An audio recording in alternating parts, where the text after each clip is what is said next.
I know for me, confidence is the most priceless thing. When I was 244 and pre-diabetic, absolute depression, hated myself, hated how I looked. It affected every single aspect of my life. And if somebody said, would you pay $5,000 to remove all that, to have confidence, to look good, to have your health back, avoid diabetes, of course it's worth it. It depends on priorities. If you can make it happen, it's absolutely worth it. Now, I'm not saying take out a loan or go into credit card debt to make it happen. I don't know if that's a healthy decision. Or maybe it is if if it's life-threatening if you don't fix it. The value can be tremendous. If you have a good trainer and you're going to get there, it's more than worth the expense. Because how many hundreds of thousands of dollars do people pay for procedures and liposuction and all these other things? What does insulin cost? When you look at it from what is longevity of life, long term, are you going to stay out of the hospital and medical bills and things like that? It's absolutely worth it. I think confidence is priceless. The Fire Within podcast. You need a sustainable plan, the right mindset, and the knowledge and inspiration to stoke the fire within. Just like the phoenix, you can burn your old habits, never turn back, and emerge completely anew. There are no shortcuts. Welcome, Fire Within Nation. This is the Fire Within podcast where we talk about all things health, fitness, and nutrition related. I'm your host, Brandon, with my co-host, Joe. Hello. Today we're getting personal. All right. We are talking What's about... your biggest secret? What's my biggest secret? Not that kind of personal. No, not that kind of personal. We thought it'd be fun to do an episode on everything having to do with a personal trainer. What are the pros? What are the cons? What to look for in a trainer? What are some red flags?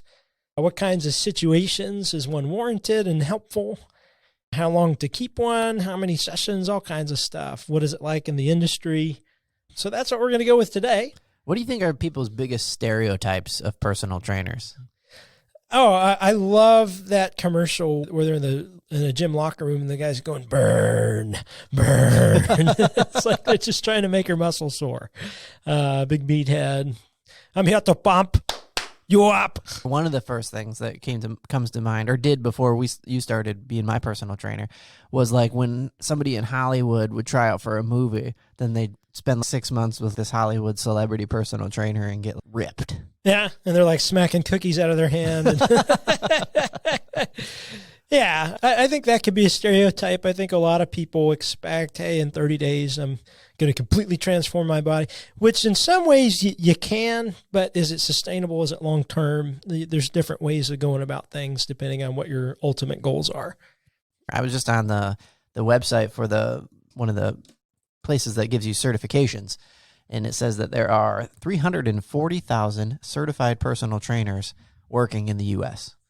So let's talk about what to look for in a good one. I think they should start with some form of intake or assessment to get some idea of what's going on in your life, injuries, goals, and things like that.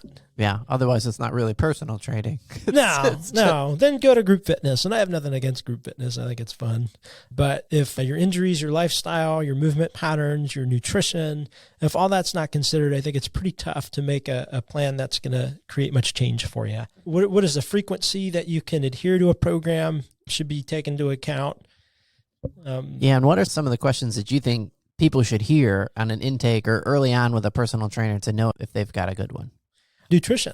What was daily eating like for you? Mm-hmm. I think that's important. I think sleep quality, stress. What kinds of stress are you encountering in your life? Past injuries. What type of exercise do you enjoy? Is there anything you don't like doing? Because it's going to be tougher to stick to a program if you hate everything about it. And some people just hate exercise in general, and that's different. How do you handle when you've had that first conversation with a client when you're intaking them, when they're talking about their goals? What if they have super unrealistic goals? Or Yeah, so we definitely want to pare that down. I want to look like Thor. I think anything's possible, but then we got to look at the time frame and what is the sustainability of the goal. For instance, I could make somebody lose 30 pounds in a month, but is what we do to get there, is that sustainable, or are there going to be contraindications to their health down the line? And it just depends on the person. So if they've got 120 pounds to lose, it might be more feasible.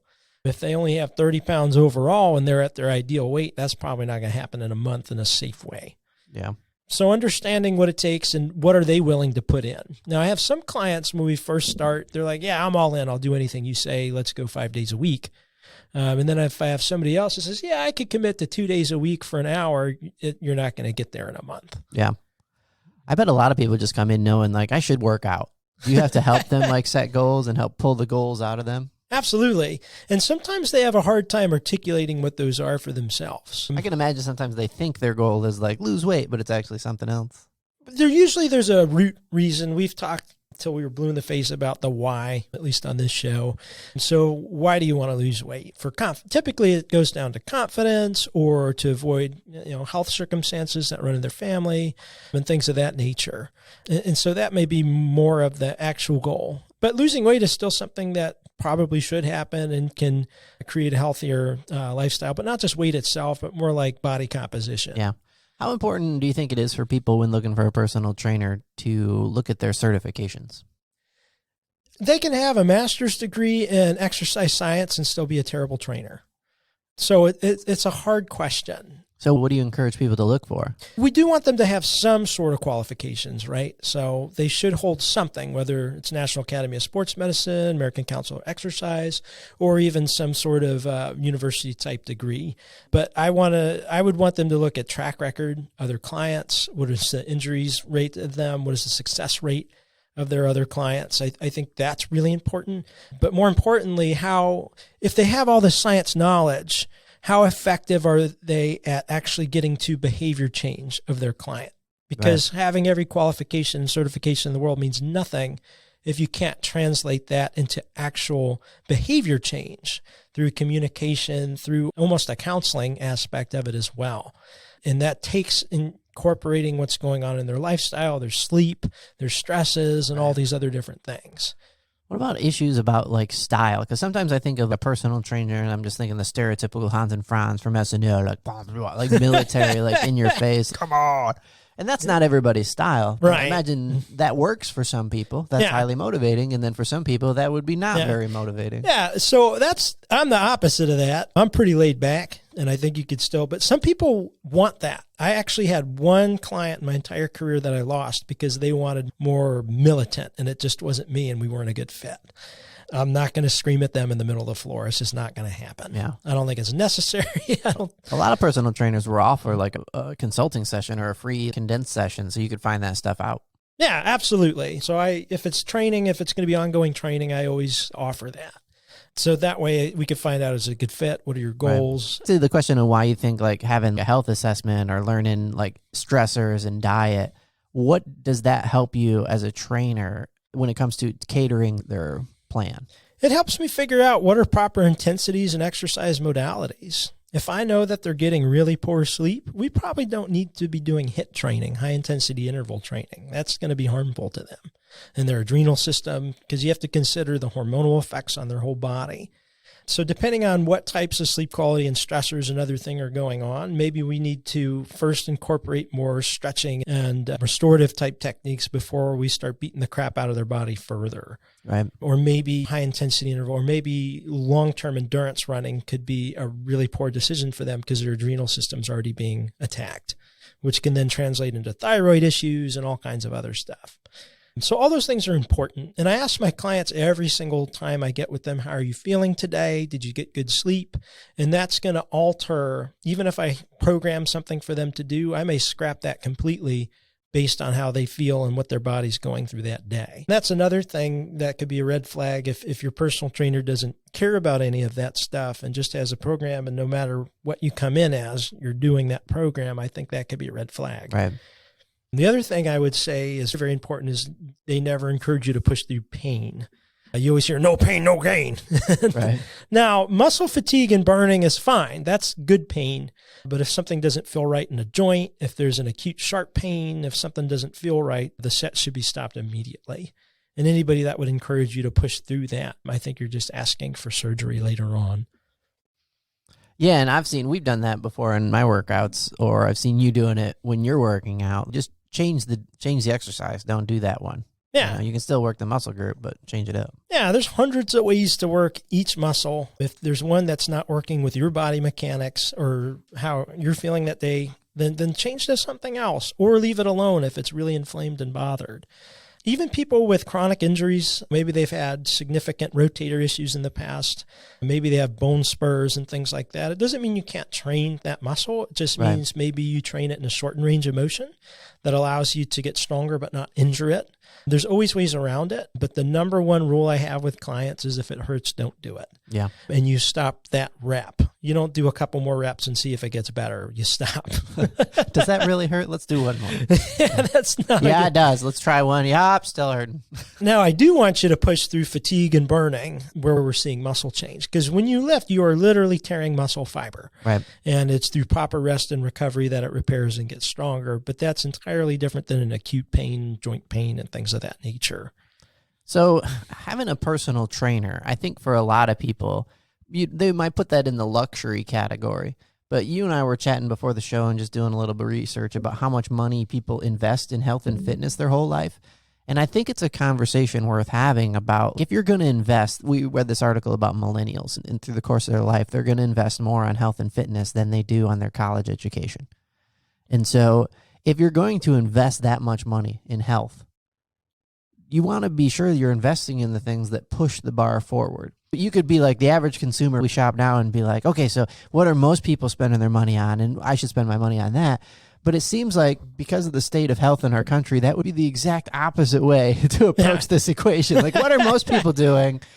Let's do that. Where it doesn't seem most people in the U.S. don't have they would probably not define their level of health as peak. Right. Or that they're excited with it. Yeah. And honestly, I think it's going to come down to priorities. I think most people could afford it if they spent less eating out, if they spent less on Starbucks coffee. Yeah. So it's an investment. Right. It is. And so you have to prioritize what's more important. Right. Could you make, now some people probably legit can't afford it. If you got 3 kids and you're making median income, you probably can't drop $500 a month on, fitness. Because the average hourly rate for a personal trainer in the U.S. is $60 to $70 an hour. But most good trainers could take whatever your budget is and help create something that gives you accountability and progression. Mm-hmm. I even have clients where it's just a half-hour phone call a week.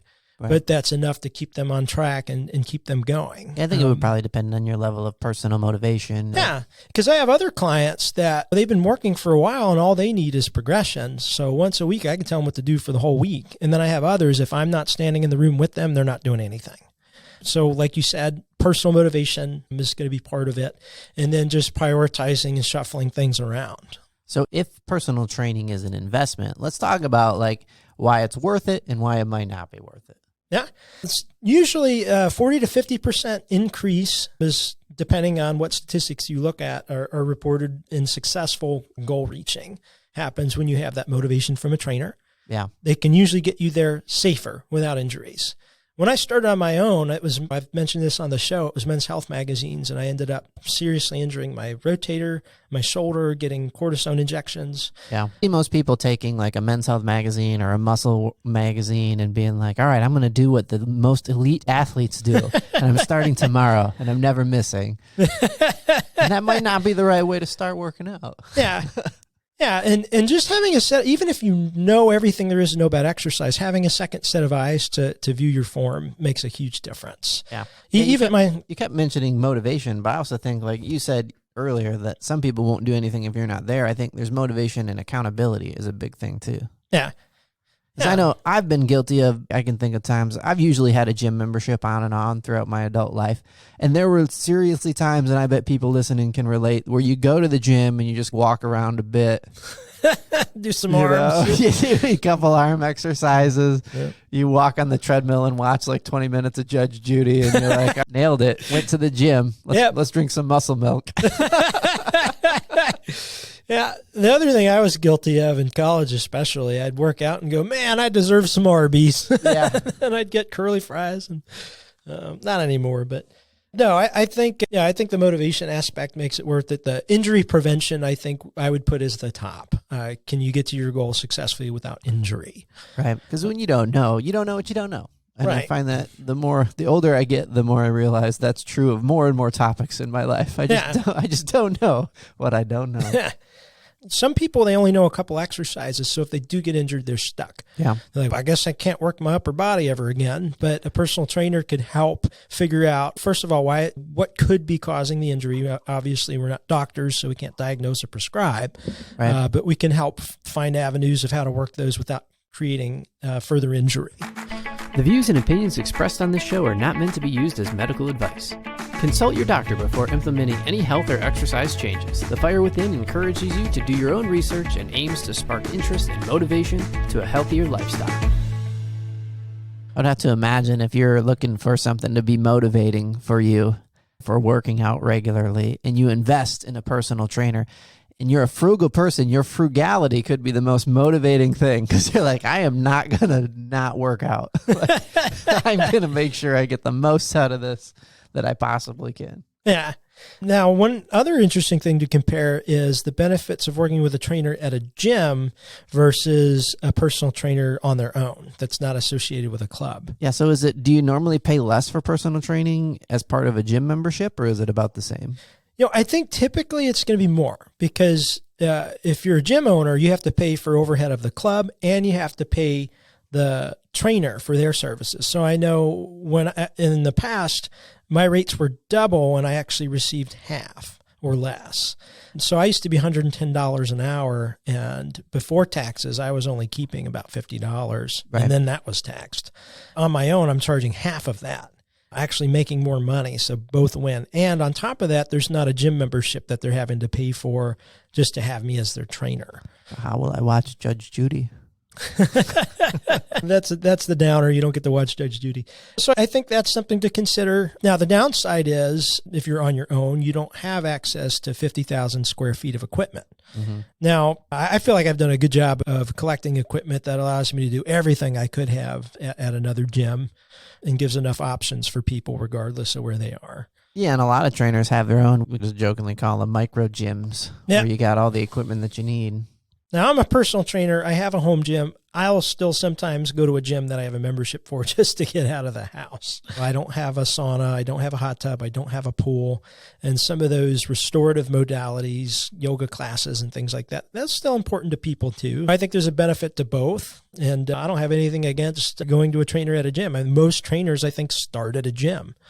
But typically, I think it's more cost effective if you're not having to pay the gym owner on top of what the trainer's rate is. Yeah.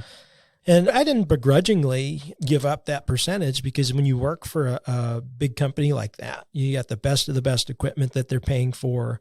But I am much happier on my own. Going back to what you were talking about, one of the benefits being reaching your goals safely and avoiding injury when at all possible. If you're working out on your own, you're going to stop probably before you should. In most cases. And then I think people think, if I got a trainer, then I'm just going to push all the way through. But I think what you're saying is there's probably, like in a Goldilocks situation, there's probably a just right situation for pushing past and pushing through and doing more. I know for us, like when I feel like I've got to the end of the set and I couldn't do another good thing with form, you're like, all right, we're going to change up the way we do the exercise so we can keep destroying your muscle fiber. Yeah, switching to negative reps or something right. like that. Yeah. I think there's probably like a just right approach when it comes to personal training. It's different for every single individual, what their tolerance is for that and what their goals are. Some people don't want to go that far. Some people's goals may be, I just want to maintain functionality. Other people who really want to see a lot of body change or maybe just enjoy the challenge, I will push a little bit different. What do you think the role of variety is? I remember I did the P90X thing that everybody jumped on with Tim Horton. Is that his Muscle name? Confusion. Muscle Tim Confusion. Horton, yeah. Tim Horton. That's the coffee donut person. It's a Tony something. Tony Horton, I think. I just want a donut right now. That's yeah. How important is muscle confusion? There's science. I've heard both sides of the story on it. I think it assumes a lot of muscles that they have cognitive. Yeah. Right? And they're like, oh, my muscles are confused as shit. I had a great workout. I didn't see that coming. I do think if you do the same thing over and over again, your body can get more efficient at doing that and you get less benefit. I think there's some truth to that. Now, for me, muscle confusion or variety is the reason it's important to me personally is just to keep it interesting. Right. I don't want to get bored. And I think it's good for the body to be worked in different ways as long as we're doing it with proper mechanics that don't cause injury. But I think the variety for a lot of people is important for longevity, is to stay interested in it. If I did the same 6 exercises every single time I worked out, I'd get pretty tired of it pretty quick. But some people like that. I don't get it. But I think just to keep it interesting and novel, it's important. But also I do think it helps with plateaus. When I was working out on my own without a personal trainer, what I would often do, my formula would often be either YouTube series or a book I just read, and then try to make it work in the gym for me. Yeah. And it often just felt like I didn't really understand why I was doing it. I was just like following a plan. I hope that it was working. And then I don't know if you've experienced this working out, but you don't see the results as fast as you think. You get bored and you switch plans in the middle of the plan. It didn't feel like it was very systematic. There wasn't like an overarching plan behind it. Yeah, and some of that, I think there should be some forms of assessments and checks, what's working, what's not working. If something's not working, let's figure out why. And I think it's harder to do on your own. But a trained eye and a personal trainer can say, hey, look, form's improving here. You're able to keep the scapula more stable. That's a sign of improvement. This is working. Or you're able to push a little bit more, a little bit harder, go a little bit further. I think it's easier to see those changes with somebody else watching you. A lot of my clients are like, am I getting better at this or not? And I'll take a look at stability and what's going on mechanically, and I'm able to point those things out. And there's other metrics other than did I add weight or not. Yeah. So let me ask you this. If you're thinking, all right, I want to find a personal trainer, where's the place to find the good ones? Is there like a place where you go and you don't usually find good ones? What's the best way to go about it? The first thing I would want to do, though, is find out other people, if you can get feedback or reviews from other people they've trained and understand what their experiences were like. So I would reach out to a couple trainers, shop around. Don't just go to the first one. See, do they offer some sort of consult? Find out what their communication skills are like. Try and get a feel, is this cookie cutter? Are they more concerned about you as an individual or just putting your body through a workout and moving on to the next? Do they have experience with different injuries and different modalities to keep you safe? Do they have knowledge of corrective exercise? And those are some things I would look for. You could do it through Thumbtack. There's different sites where you can interview different ones. Some gyms probably, if they have some sort of credentials before they hire somebody, they may be able to offer some sessions where you can just try them out. Most gyms offer a complimentary session. But if you're not looking to go the gym route, like most trainers at a gym can't train you outside of the gym. Right. So I had recently moved and I was experiencing this persistent kind of pain. And I went to go see a chiropractor because I'd never seen one in my whole life. And I thought maybe that has something to do with it. Maybe something got out of line. I was carrying stuff weird when I was moving. And when I went to see him, I asked like, okay, so how do you know that this is working? Like, how would I know? What do I expect to feel in my body that would feel different? And how long should I go? And he said, what I do when we tell people is come once a week for a month and then assess how you feel. So what does that feel like for a personal trainer? How long should somebody commit to using a personal trainer before they rush to judgment on whether or not it's actually being effective? Because exercise is not one of those things that you can do twice and be like, yeah, I hit my goal. For people to see significant change, typically 3 months, 90 days is a pretty good amount of time. If you're not willing to do that, after a couple weeks, has there been consistent behavior modification? Are you feeling better? Are you making better decisions for your health? Are you eating differently? Do you have more energy? Are you noticing any physical changes? But typically 3 months for a goal is a good amount of time. If you don't want to invest that much, hopefully by the first couple of weeks, you should notice, is there any change in how your body feels? Are you starting to see changes as well? And it may not just be weight. Sometimes it's hormonal. You want to correct some of those things before you see change in other areas. Yeah. It's also going to depend on frequency. I don't think anybody's going to see significant change just working out once a week. So if they're seeing them a couple times a week, there should definitely be some evident change.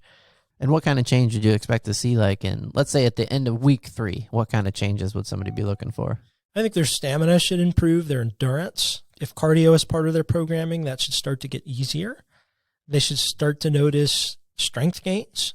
First, it's usually neuromuscular strength gains, so they're not actually putting on muscle, but they're getting better at recruiting muscle to lift things. So the first couple weeks, you should see a pretty immediate spike in what you can lift if you've been inactive for a long time. But the first 6 weeks of exercise, you'll probably put on 4 to 6 pounds of muscle while you lose fat. So I don't think that weight is the best metric in the first 6 weeks. Because you could be swapping. You could be putting on muscle at the same rate you're losing weight. So then what are you looking for? Like your body shape? Yep. Toning. Are your clothes fitting better? Do you look better in the mirror?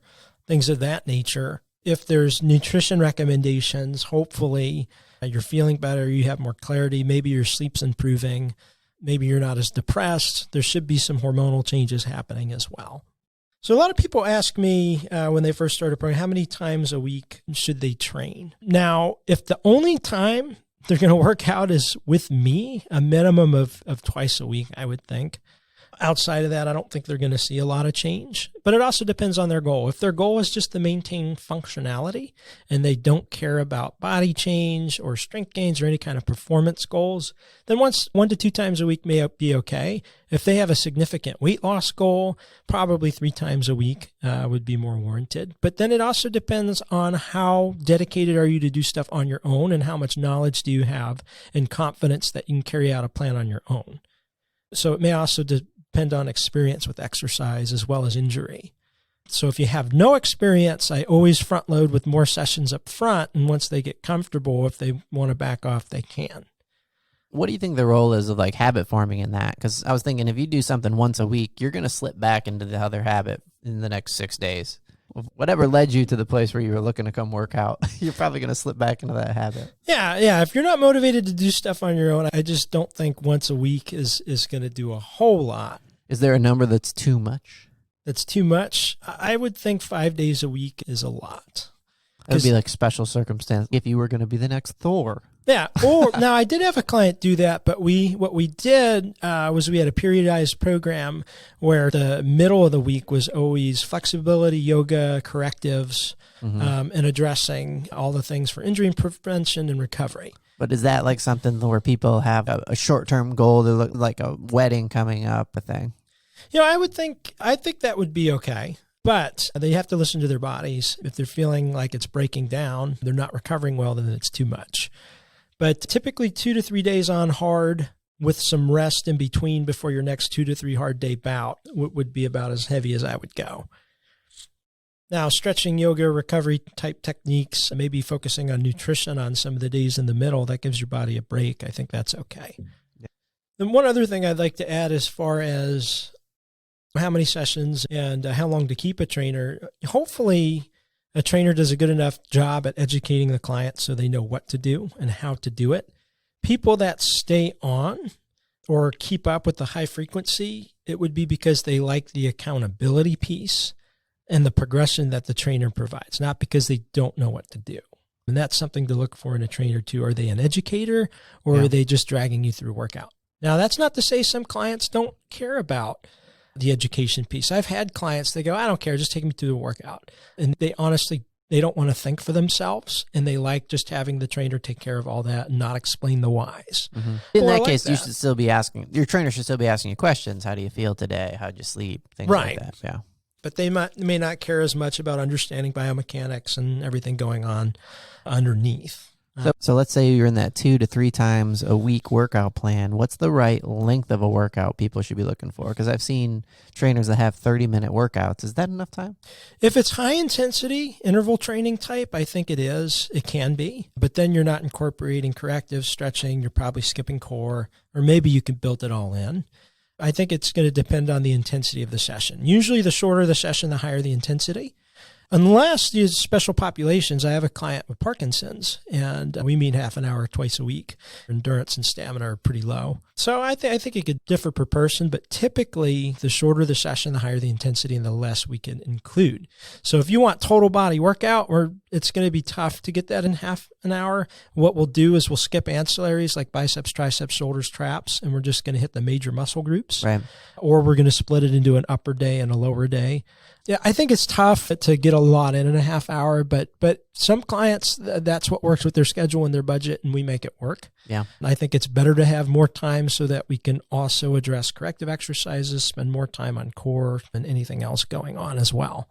So one of the things I like about like your approach to working out is that it's science-based. We know how the body's going to respond, and we know that we can find out if something's working, like what the core of it, and deal with that issue. So my question is, if somebody's thinking, all right, if I'm going to invest this money, like this is their mindset, and their goal is, I want to be ripped. Like I want to look good and I want to be ripped. What's realistic for that person? Can they do that in twice a week? Do they need to be 3 times a week? And how long before that rippedness shows up? Yeah, if they want to be ripped, I think probably at least 4 days a week of pretty intense training for at least an hour would be warranted. A little bit of cardio, even if it's just walking during the week, and then really high focus on their nutrition, because you could never out-train a bad diet. So the nutrition would be probably the most important part to getting to that ripped quality. And let's say they're starting at, because I know it's going to depend on their health level. So you can't just say, so it'll take a year. You can't just say that because you don't know. If somebody's starting at 500 pounds, then it might take more than a year. Yeah. So I think, could you just guess, like average fitness person, and they decided, all right, I'm going to get serious about this. I'm going to pay attention to diet. How long do you think it'll take them to get the results? If they're super dedicated, they're doing 4 days of specific programmed workouts and also taking into account injuries, and they're crushing their nutrition. I think 3 to 6 months should be a reasonable amount of time to get there. There you go. See, I think that's a valuable point for people that are like, all right, how much would it cost me to get ripped, to do it the right way? What I've been doing hasn't been working. And you can make an informed decision. Is that worth it? Is that an investment you're willing to make? Yeah. I know for me, confidence is the most priceless thing there could have been, because when I was 244 and pre-diabetic, it was just absolute depression, hated myself, hated how I looked. It affected every single aspect of my life. And if somebody said, would you pay $5,000 to remove all that, to have confidence, to look good, to have your health back, avoid diabetes, of course it's worth it. So I think it depends on priorities. If you can make it happen, it's absolutely worth it. Now, I'm not saying take out a loan or go into credit card debt to make it happen. I don't know if that's a healthy decision, or maybe it is if if it's life-threatening if you don't fix it. But I think the value can be tremendous. And if you have a good trainer and you're going to get there, it's more than worth the expense. Because how many hundreds of thousands of dollars do people pay for procedures and liposuction and all these other things?